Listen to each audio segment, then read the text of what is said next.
So I think we'll get started. So as I said, I'm Natalie Hannah. I'm representing Whole School Send. My counterpart is Alison Betts. She is also Whole School Send representative in the Southwest. And just as a piece of information, there is email addresses should you wish to get in touch with either of us. This series of webinars is all about working with parents, carers and families, and this first session is about developing positive relationships with families.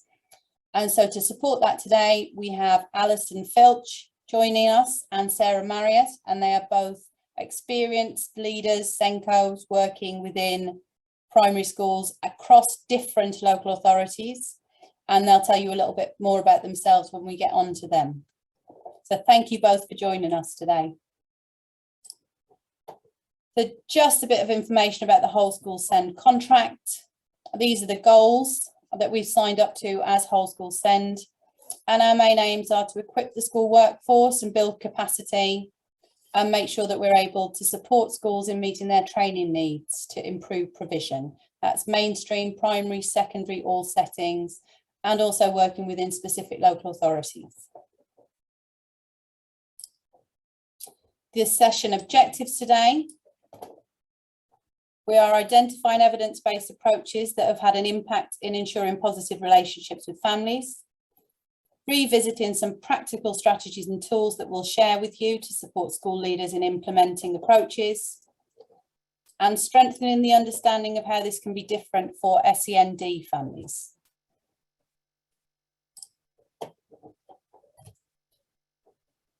So why is parental engagement important? I'm sure I'm not telling you anything that you're not already familiar with, but the Code of Practice asserts in a number of ways that the knowledge and understanding that parents have about their children is key information. The importance of parental engagement in children's learning is widely acknowledged and has many benefits, including improvements in literacy and maths, better school attendance, and closure of the achievement gap. Treating parents as partners with expertise in their children's needs is crucial to establishing and sustaining confidence. And that's something that we will also go on to revisit further in our second part of this when we look at this from a more parental perspective. So I'm going to pass over to Alison. Alison is a head teacher at Boxgrove Primary School in Surrey. And she's going to talk to you about some of the parental engagement things that she's been working on there. Thanks for joining us, Alison.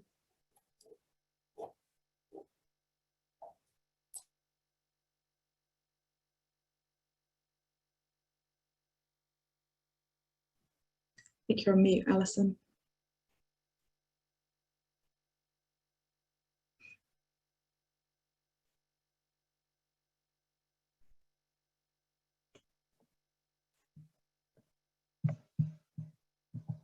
Okay, there we go. Sorry about that. Hi everybody. Yeah, as Natalie said, I'm Alison Fletcher. I'm a parent of a child with an EHCP. You'll know because that I'm in Surrey when I say that my daughter has a 32.5-hour EHCP. Her primary need is SEMH. She goes to a mainstream setting. I'm also head teacher of a mainstream primary school, and the experience that I give is dramatically different to the experience I get. And primarily, I'm a teacher of SEND, and then I became a parent of SEND. So actually, it's been a very interesting journey getting my daughter this far by the skin of her teeth. And the other issue for me as a parent is that SEMH, in my experience, is the least understood of all the needs of children in mainstream primary schools. Certainly, she's a girl, she's in primary, and she's in mainstream, and those issues are quite difficult for us all the time. So I've been a head at my school for co-head. Actually, I'm a part-time head teacher. My other half, Becky Stacey, is also a parent of a child with additional needs. So we're in quite a good position to be able to understand the perspective of a parent. Our school is a large school. It's got 639 children in it. I'm just trying to, oh, there we go. 639 children in it. We have 154 children that don't speak English at home. We have 133 children on our register at our school. And we have a small number of pupil premium children, 46 only. What we have is a very varied school. It's in a place that some people would call leafy. It's in Guildford in Surrey. that brings with it its own challenge. Your reputation as being privileged can bring with it its own challenges for the children that have barriers at our school. So for me, inclusion and working with parents is nothing to do with the head, as in the head, not the head teacher. It's to do with the heart, actually, and it's about having the right people to do the right things at the right time for the children that you have in your school. I only recruit people that understand inclusion. I wouldn't have anybody else on my staff at all under any circumstances, because for me, we have what we call a golden thread, and our golden thread is inclusion in our school. It's your values and your attitudes that really make a difference to a successful partnership with children. And those partnerships can make or break your school, and they can certainly make or break the children's life chances.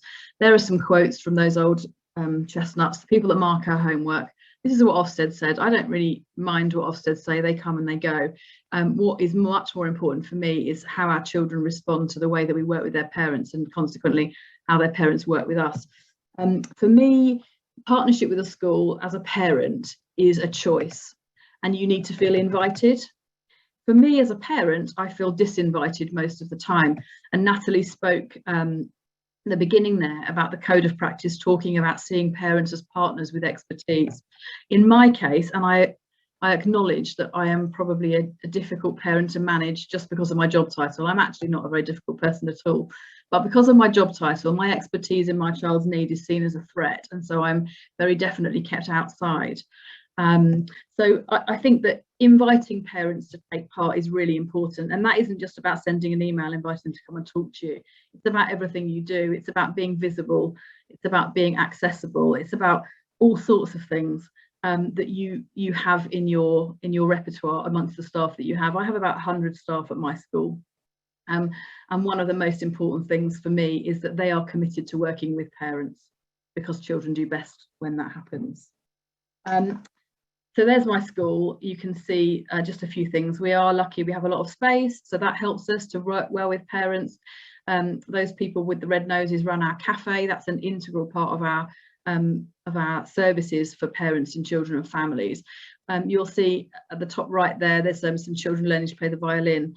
That's us going out there and tapping up the private schools to support us to teach children musical instruments. So every year 90 of our children learn to play a musical instrument, and we pay nothing for that. So what I'm saying is, it's the stuff around the edges. Of course, quality first teaching, but actually working with parents isn't really about that. It's about creating an environment where, as I said before, you feel invited. We're also lucky that we have a swimming pool. So that's another, we inherited that when our school used to be a special school for children with physical disabilities. So that's our school. For me, I was thinking about partnerships and what they actually mean. And I love a bit of Ant and Dec, probably because me and Becky are called Alison and Becky and often get called Al and Beck. So we model ourselves on Ant and Dec. And yes, they may be irritating, they may win loads of awards, but actually it's a very enduring partnership. And if you are going to have a partnership with parents, you have to accept that whether you like it or not, it's going to endure. It's got to endure for those children. French and Saunders, some of my favourites. They've been together for a very long time.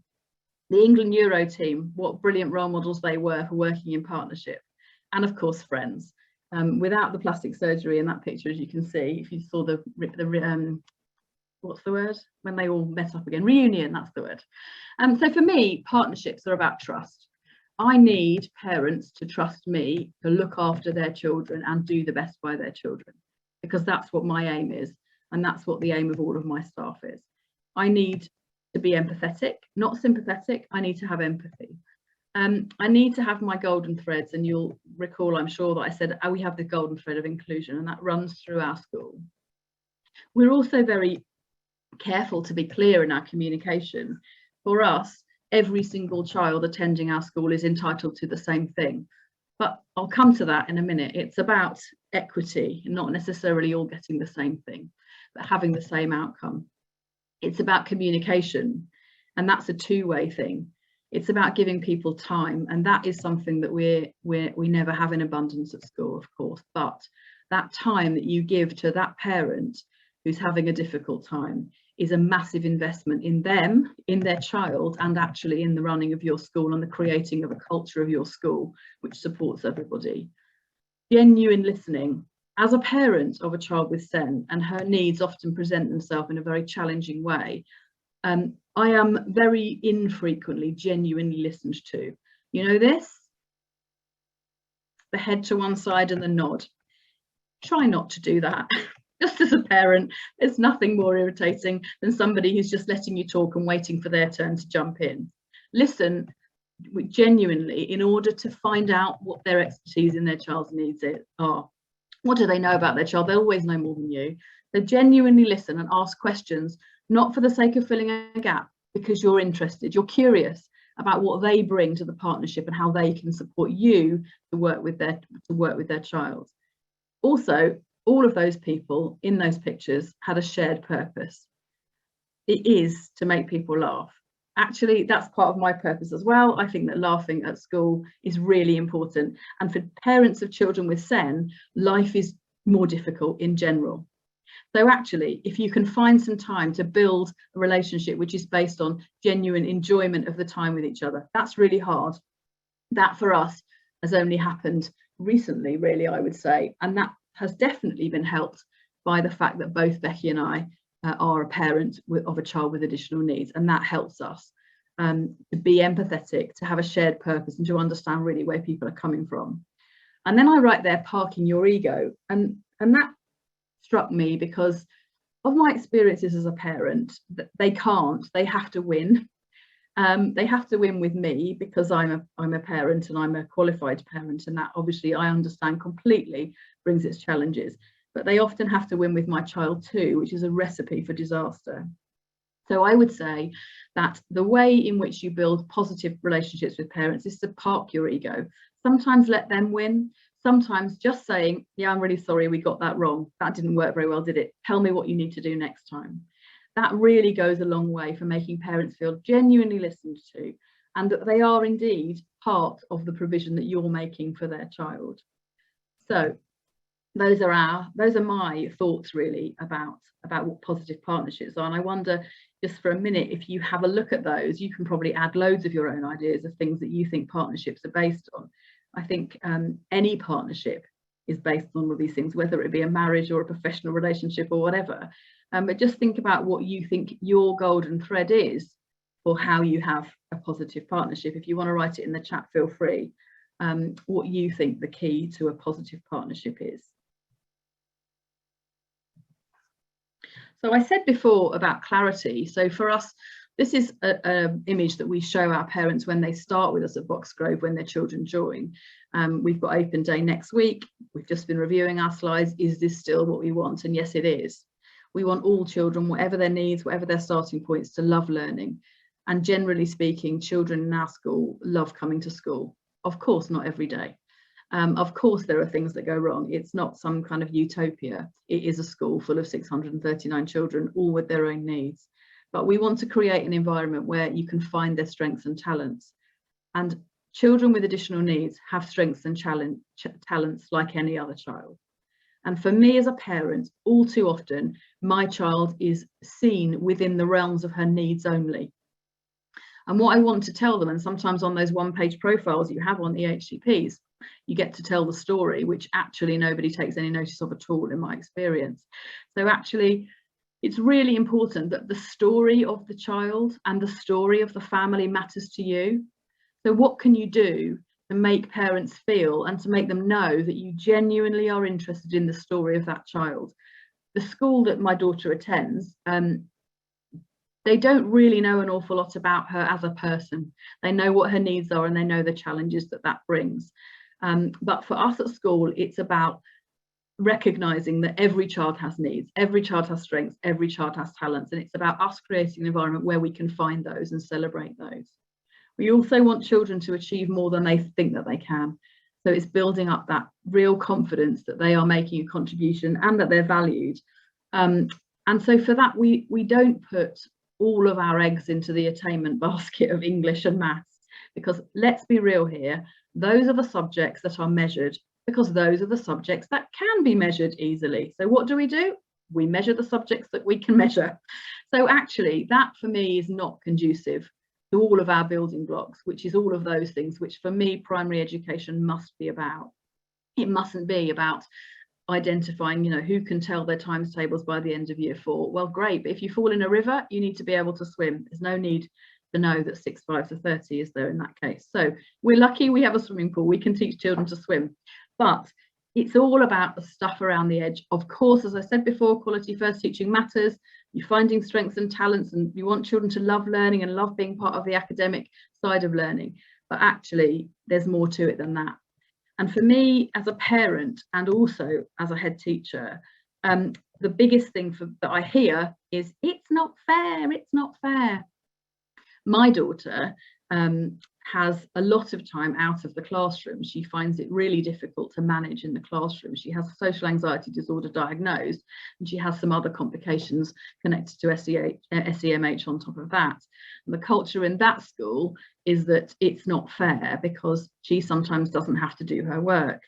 In fact, only last week, a supply teacher had a little troop of children all going up and saying, it's not fair, and you never have to do anything. For me, that says about the culture of the school. Actually, children need what they need to get where they're going to get. So if we want children at our school to love learning, and we want them to achieve more than they thought possible and find their strengths and talents, we need to give them what they need. We would never dream of giving a short-sighted child, of not giving a short-sighted child a pair of glasses, would we? And so actually, when you think about need and think about what you need to give them to help them to make progress and overcome their barriers, that's what you need to remember. It's just a pair of glasses. In my child's case, it's a case of movement breaks, which looks like extra playtime to other children and some adults. In terms of my child, it's about giving her a safe space where she can go and calm down until she feels ready to rejoin. In their language, that's running off, being naughty, having difficult behaviour. And it's all about seeing what that is, that it's a communication. Obviously, there are different needs that children have, and they will manifest themselves in different ways. But the problem that I have as a parent is the lack of understanding about communication of a need and an unmet need and poor behaviour. So I really struggle with the idea of behaviour policies because of my experience as a parent, because all too often she's managed using the behaviour policy when actually she needs to be managed using the code of practice. So equity versus equality, give children what they need. We are lucky, so we do have a big space in our school. We have a forest school. Now, if you are a child that finds school difficult for whatever reason, whether it's a learning and cognition need, a social, emotional, mental health need, whatever it may be, some children can be outside and thrive. Some children can be outside and just cool off and be ready to come back and learn. So we've created a forest school from a derelict corner of our field, and that's a place where children can go and learn about outdoor education. So that's one of the things that we have around the edges, to try to find things that enable children to thrive at school. Swimming and sports really important at our school. You can see a child there throwing a javelin, which is foam. Don't worry, there was nobody injured. Our swimming pool, as you can see, I mentioned our swimming pool. Most of our children, when they leave, 95% of them can swim a mile when they leave our school. And that's something that I always report to my multi-academy trust when I have to report on data, because I think that being able to swim a mile is just as important as being able to use a fronted adverbial in a sentence when you're 7. So that's our swimming and our sport. So that enables a lot of children to thrive. Children that wouldn't necessarily thrive in the classroom academic side of things may thrive on the sports field. How do you know that you're not producing the next Mo Farah if you never make arrangements for children to join in with those kind of activities? And then, of course, extracurricular things. So this is our after school club. That's an inclusive club. We have probably one of the largest after school clubs in Surrey, with about 150 children staying every day before and after school. And so in that way, that's part of our school, and a lot of our staff work at our school and our after school club to enable the continuity for children, so that their needs are met when they're on our site. I see it as my responsibility to make sure that provision for my children is as it should be, from whenever they arrive to whenever they leave, and our after school club is part of that. We do lots of charity events, we do lots of trips and visits, and those for us are the things that enable children to love learning. That's Becky there, that's her holding up her time because she did a virtual fun run. I don't do running. It's really not my thing. I'm not very good at it. So Becky does the running on our behalf. So lots of opportunities for children to feel they're contributing, get their parents involved in it too, and feel that they are part of Boxgrove. So these are just some things that we have at our school, practical things. But I would say that the most important thing for me, both as a parent and as a head teacher, is that what matters about inclusion is what you think and what you do and what you feel about it. Being made to feel part of something as a parent enables you to support your child better. So we have coffee mornings for different groups of parents. We have an ASD support group for parents. We have a support group for parents who speak English as an additional language, and we bring in tutors to help parents learn about how to support their children in various areas of the school curriculum. We have activities for parents whose children are suffering from anxiety, and that obviously, as I'm sure is the case for all of you, has really risen over the last 18 months. So children with behaviour needs, having a lot of children for us who are being very angry at home. So running support groups and getting speakers in to make parents understand that there's a community of people out there. It's not just them struggling with witching hour at 5 o'clock and when they can't manage their child's behaviour and their needs. Working parties, getting parents in, get them in. An old head teacher that I used to work with used to say it's better off having them in the camp weeing out than outside weeing in, and that's very true. Get parents in, invite them in. So working parties. So I'll invite a whole load of parents with children with SEN and I'll say, we're trying to improve our website. What do you need from us? And then they're involved, completely involved in how we provide a service for everybody. Lead professionals, again, park your ego. If as a member of staff, you are not the best person to work with that family for whatever reason, let somebody else do it. Train other people to do it. It's really important that we found through our co-headship that the benefit of a co-headship is that everybody has a choice. So people have a connection with me or they have a connection with Becky. And that's really important with families who are challenged because they're trying to meet their child's needs. They need to have people that they can work well with. Ideally, everybody would be, but ultimately people are human too, and people clash and people connect. So I'll always say, I'm not the best person to do that. Somebody else can do that. Who's that? And that's again about parking your ego and accepting that, you know, you can't be all things to all people, but together as a team, you really can be. Visible leadership. We're outside every day because, as you all know, in schools, little things become big things. So being really visible is one of the easiest things in my experience as a head that drops off the radar because you think, oh, I haven't got time to go and stand on the gate today. I just need to speak to somebody. But actually the amount that you find out and those genuine listening opportunities from just being visible are huge for us. And we found out all sorts of things just by chatting on the gate to people. Staff training, that's a huge thing for us. What I find about my own daughter's situation is that people don't understand SEMH because they don't have training. They think she's naughty and therefore is managed using the behaviour policy rather than the code of practice. People who are in schools, I believe, have a responsibility to understand that children with social, emotional and mental health needs would never get up in the morning and come into school and have a meltdown, just like you wouldn't when you went to work. You would be so embarrassed if you had a big meltdown on the middle of the playground while you were at work with all your colleagues. Children are the same. And so staff training for me is hugely important, both external speakers, external courses, but also always coming back through your staff training, your golden threads in your school. And for us, that's inclusion. We do a lot of surveys and we publish what we do in response to surveys. So we do specific surveys for SEN parents and feed that back to governors so that people know what we're doing that supports that particular group of people. We have a pastoral team, so we have a meeting every fortnight, which is really important in a big school of that number of children, that everybody knows what needs to be known. And everybody knows, you know, oh, I saw a parent walking across the playground finding it really difficult to get their child to separate from them this morning. Who's the best person to go and support them? Who's going to give them a ring? And it doesn't matter how big your school is, take the time to do that. And as I said, the relentless sharing of golden threads with parents and with children and with staff.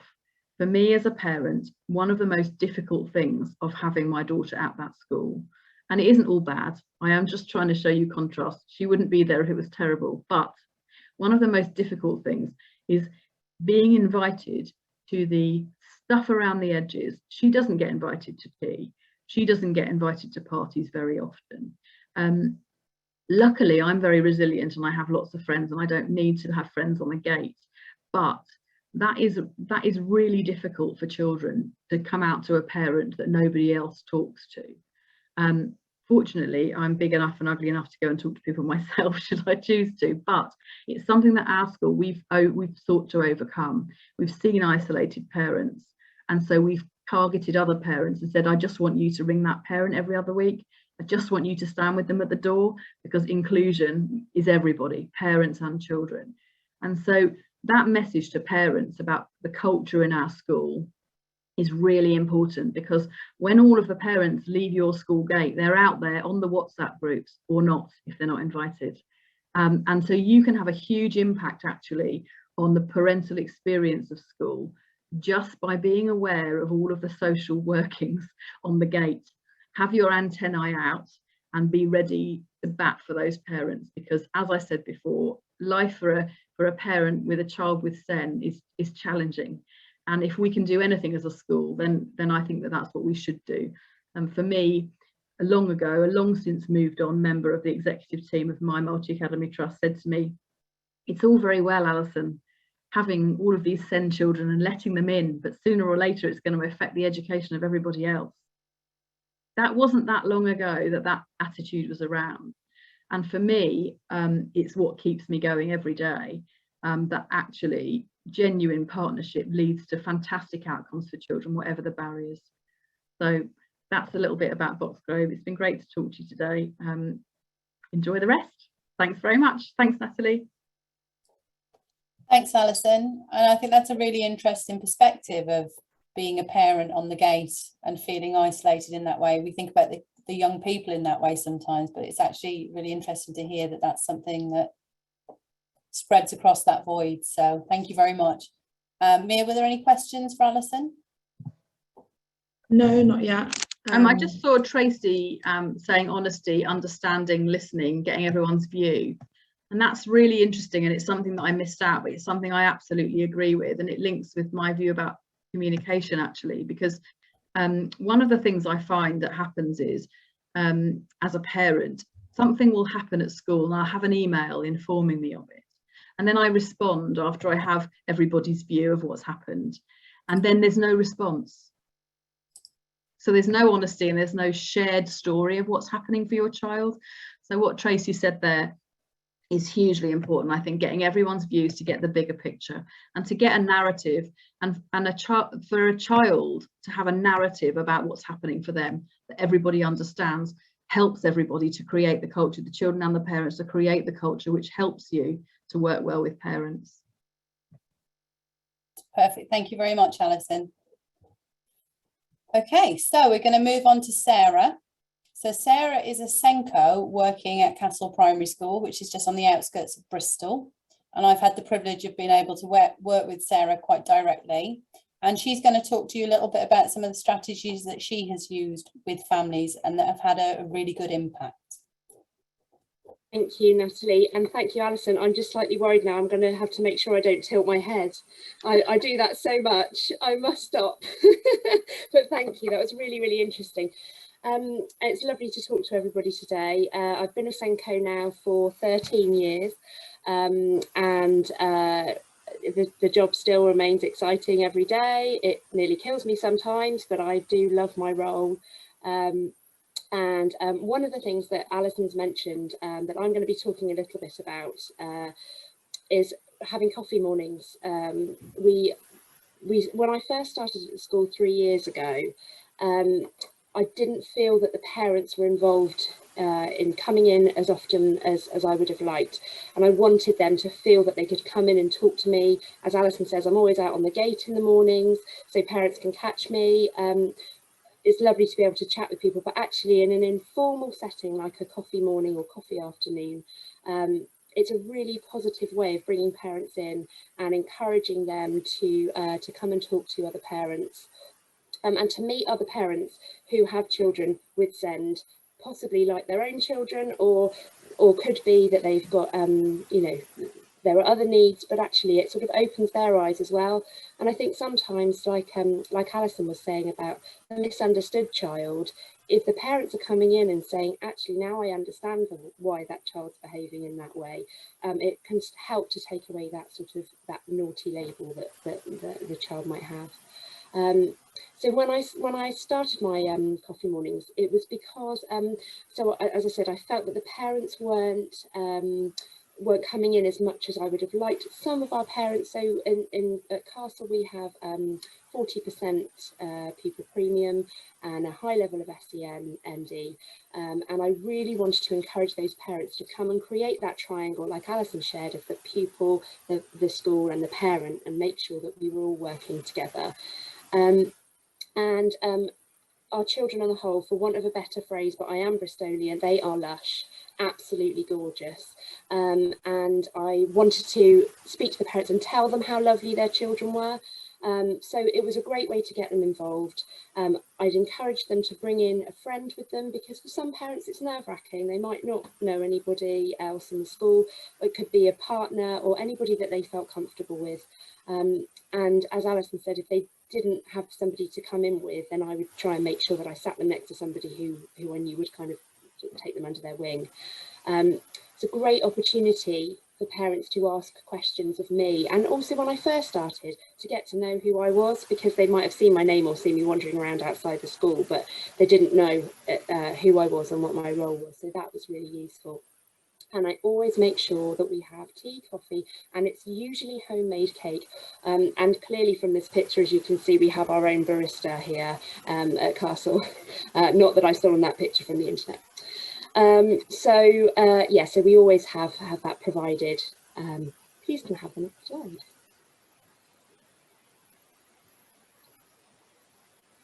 Thank you. So I'm in a Facebook Fanco group, and often people will say, I really want to set up a Fanco coffee morning. How do you do it? What do you do in yours? So I set them up each term. And this year we've been really organised, and I've set my dates for the whole year so that we can make sure that that goes out to parents and then they can put it in their diaries, and also that we as the staff are kind of reminding people, sending out texts, etc. I always make sure that they are held at the start or the end of the day, because I think if you stick them in the middle of the day, parents aren't as likely to come. Drop off and pick up are much better times. And I always go for about 45 minutes, because I think if I make them too long, we can get into sometimes we can get into sort of rambling discussions. But I think it's just useful to have that opportunity. And then from that time, if there are other issues that we need to go and talk about, we can do that at a different time. Like I say here, I always provide toys for preschool siblings. I don't ever want anybody to feel that they can't come along because they've got a little one. And I have to say, it's a great distraction. If someone asks me a difficult question, I need to think about it. I'm like, oh, look, everybody, so-and-so's over there playing with the cars. Let's look. While I have an opportunity to think about what I want to say. I always make sure that when parents join us, that we agree confidentiality. I feel it's really important that they feel they can talk openly without feeling that they are speaking to somebody who's then going to go off and talk about it elsewhere. Now, obviously, I can't keep people to that confidentiality, but I do suggest it and say, look, you know, if you want to talk to people here, that's fine, but we do need to keep it within these walls.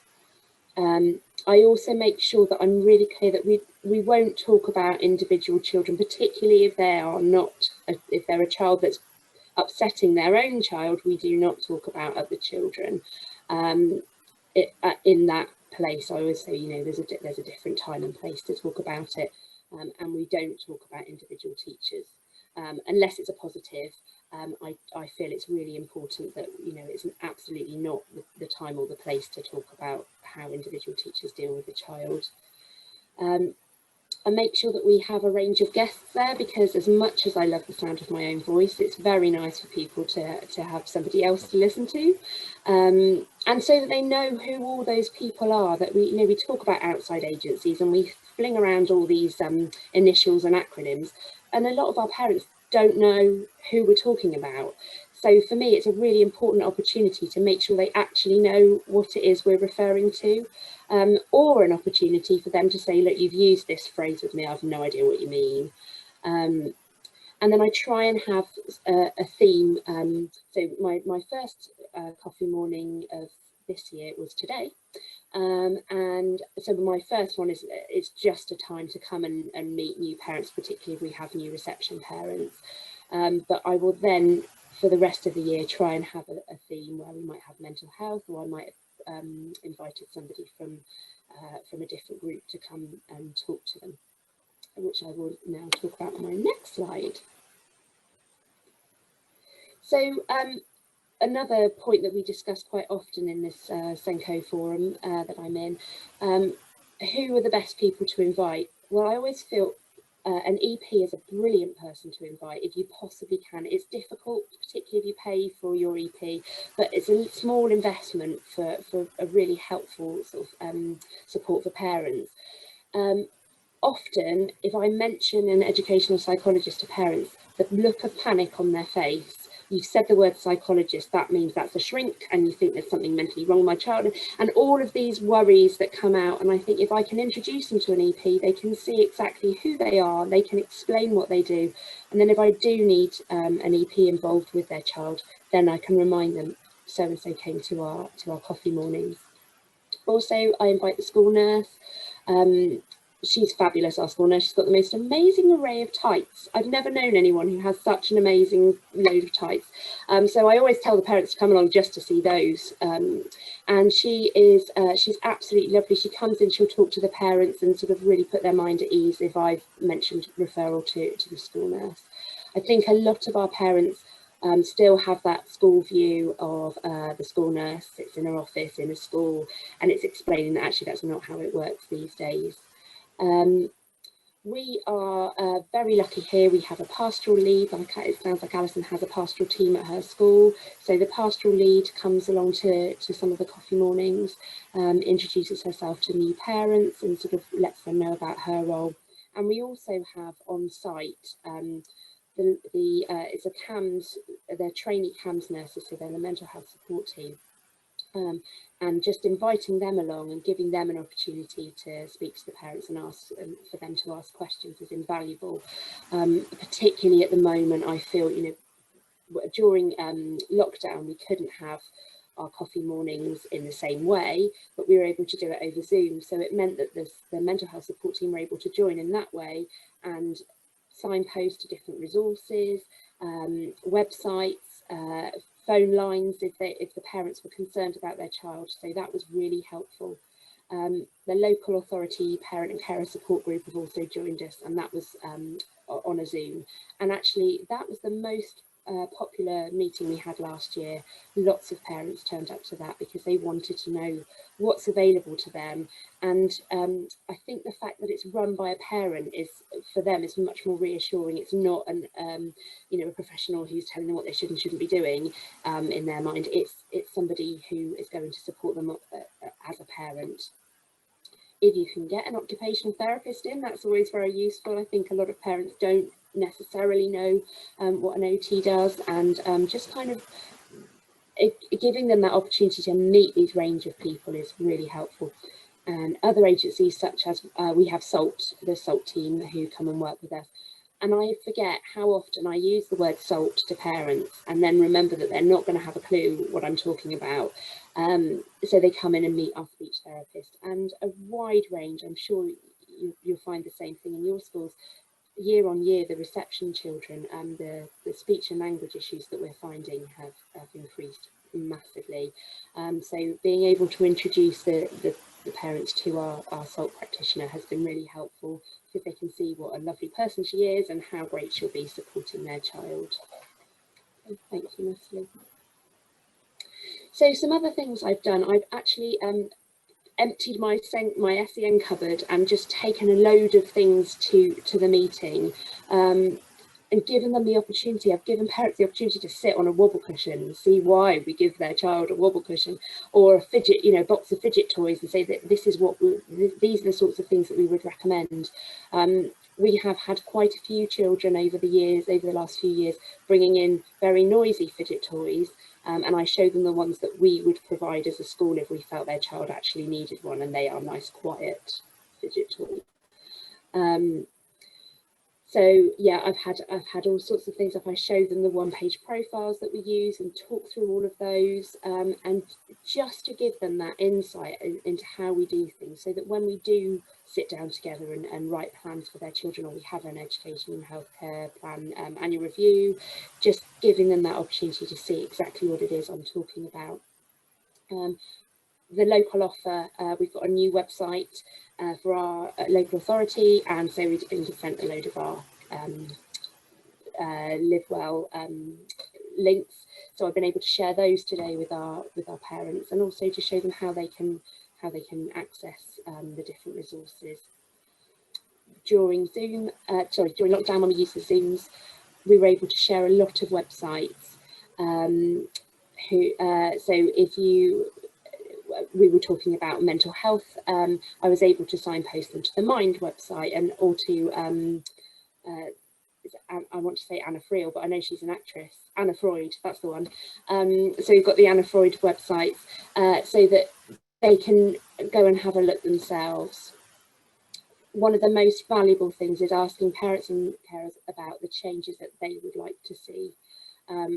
This is when I try and grow my thickest of skins, because sometimes it's things, and like Alison says, I have to put my ego to one side and listen to what it is that they really want.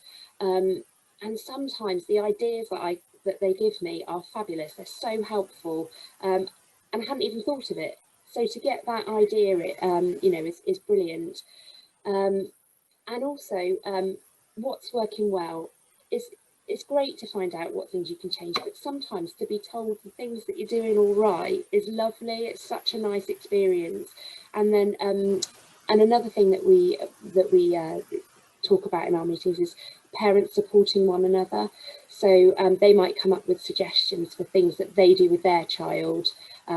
Then I steal it and pretend that it's my own and share it with the teachers, or they might share it with with another parent who's really grateful and hadn't actually thought of trying something. And also sort of asking them what we can do to support them.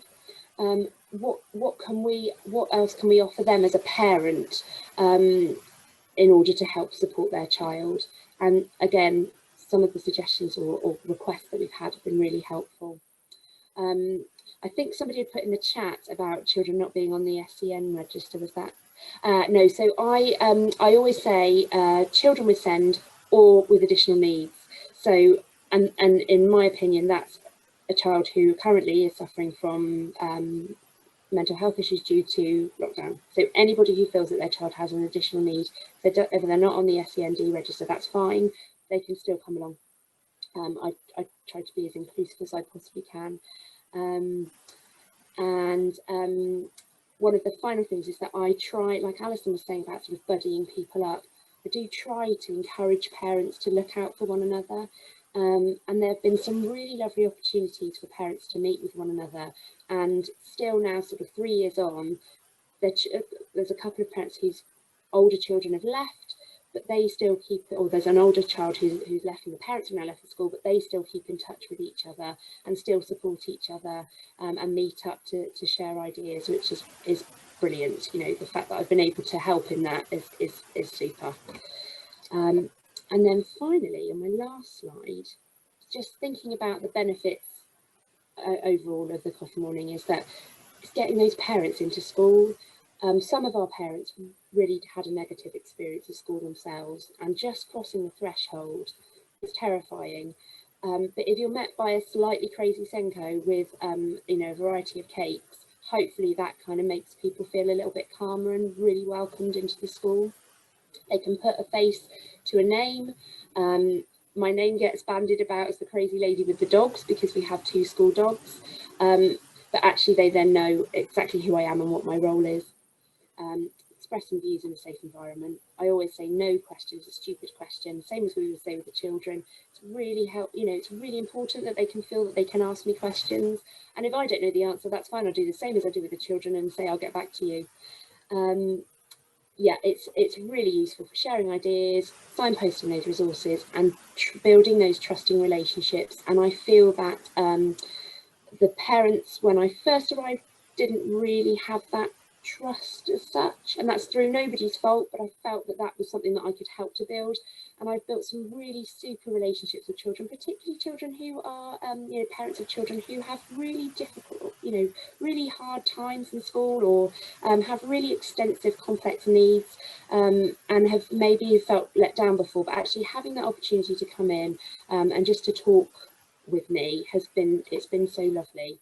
And just Googling Fanco coffee mornings, I found a range of comments on the web, and one was from a Fanco, I can't remember where she was from. Obviously I've referenced everything, but she is saying here, you know, it's a way of enabling a network of parents to meet up and have their voice. That's what we found here. And the parent as well, saying that it was just nice to have that time to communicate with the staff. Oh, Alison, please do come along whenever you can. I've got, it's banana and chocolate sponge today. So yeah, just having the parents comment positively about the coffee mornings has been really a really positive thing. And when I have a day like I did yesterday, when I spoke to Natalie yesterday, and you know, when you have those days, it just was a one thing after another day. And then today I've had my coffee afternoon, and it was lovely. I really enjoyed it. And it makes me remember that this is why I do this job, because I am actually making a difference to somebody. So thank you. If there's any questions at all, or if anybody does fancy popping over to Bristol, let me know. It's always a cup of tea and a piece of cake.